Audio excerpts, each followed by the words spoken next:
Magic users, wizards, arcane classes in D&D, in Dungeons & Dragons. Let's explore these characters from the player perspective, levels 1 through 5. Kind of a survival guide, some points to keep in mind, some things to think about in order to protect yourself.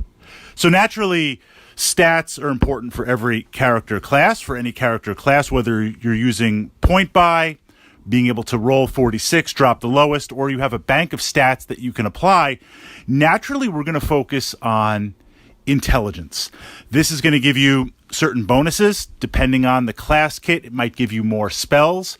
And later, as you advance, it's going to allow you to memorize the higher level spells, the true powerhouse, the true workhorse, level 6, level 7, level 8, and level 9. Now, if you have a lower intelligence, there are ways to boost it as you level up your attributes through certain magical items. But if we can start as high as possible, if we can start at 18, that frees up the stats for secondary stats, which, in my opinion, for a wizard, for a magic user, wisdom, charisma's nice on any character, but wisdom and constitution. I say wisdom because it's going to increase your saving throws, certain types of saving throws, modified a little bit by the addition of D&D you're throwing around. But as a DM, as you level up with your wizard, you're a serious threat to me. I need to target you as best that I can, and naturally you'll be in the back. Naturally you'll have shields up, mirror image up. You'll have minions around you, whether they're summons or pets or hirelings. So I'm going to try and hit you with some charm spells. I'm going to try and hit you with some spells that can zap your intelligence. Different spells, I won't say save or die, but saving throws. Often wisdom, if you can have that bonus, +1, +2, plus anything, is huge. And constitution. Yes, it's going to cap. Yes, you're only dealing with a D4 in terms of hit dice, but having the opportunity to have more hit points, even if it's 1 or 2 hit points over multiple levels, that helps. We're going to do our best not to get hit. Think about hit points as your new saving throw.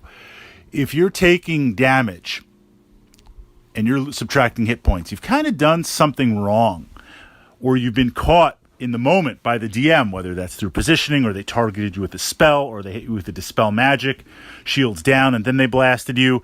Let's do everything we can to not get hit in the first place. So early on, level 1, Magic Missile's a great spell. Chromatic Orb is a great spell, but given that you probably only have one spell to cast, and you're going to need to rest to memorize. Now, this is the other challenge. How draconian is the DM? Are there going to be natural points going into the dungeon where you're going to rest and the DM is just going to let you rest, not roll for wandering monsters, not test anything, and just let the party kind of get rejuvenated? I mean, that's one way to do it. Or are they going to really look and say, you need to secure an area to rest? There's also the possibility, depending on the challenge, as a magic user, you might not want to bring your spell book with you. You might leave that somewhere else safe. So you might go into the adventure only with what you have. As such, we want to look at area effect. We want to look at color spray. We want to look at sleep. We want to look at spells that are going to affect an area and try to take out, in the lower levels, lower hit dice monsters, put them to sleep for a few rounds. Put them to sleep for a few turns. Take them out of the initiative order. That's almost more effective than doing damage, because that's going to free up the fighter, the barbarian, the cleric, the monk, the rogue to be able to engage. Protection. You're not really going to be able to jack down or jack up, whether we're playing D&D or AD&D with THAC0, your armor class. You might get a slight dexterity bonus if you have it. Certainly you can cast shield, you can cast mage armor, bring you down to scale or chain armor. I mean, it helps when you start to be able to free up some more spell slots at the lower levels. You know, when you hit level 2, level 3 and can memorize more, possibly. But ideally, we're going to try and use positioning to keep us safe, because you're never really going to get that armor class low enough early on to deflect the majority of your hits. And if something's hitting you, you're in range. Eventually those hit points are going to give. At the higher levels, I mean, we're looking at the lower level. I want to get you to the higher levels. That's where we start throwing up blur. We start throwing up mirror image, 1 in 4 chance. We start using displacement. We start using fire shields, cold shields. We start utilizing ways to buff yourself, to give you more hit points, ways to increase your armor class, a lot of different ways, stone skins, to not only increase your armor class, but physically absorb those hits. But at the early levels, let's do our best not to hit. For damage, we want to use ranged weapons. We want to look at throwing daggers or slings.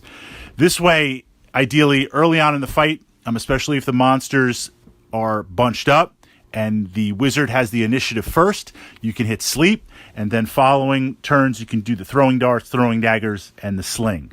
We want to use from a far range. As you get some gold, we covered this in exploring this idea of leveling up, and I pushed that up to the channel here. As you level up, yes, you're going to get more experience. It's really exciting for a wizard because you're going to be able to memorize more spells. You're going to get more hit points. But we need to also explore the challenge of making sure our gear, our physical gear, levels up. You're going to get your share of the gold, the share of the loot, whether that's actual gold pieces, maybe some magic items, some gems and jewelry that you're going to sell and convert to gold. A fair amount of that is going to go towards purchasing spells from your spell book. You might also find some scrolls. A little bit of that is going to depend on the DM. We also want to look at some lower level budget items to increase your spell slots. Obviously, Ring of Wizardry is way up there. But a Pearl of Power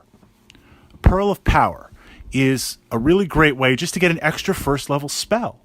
A Greater Pearl of Power, an extra second level spell.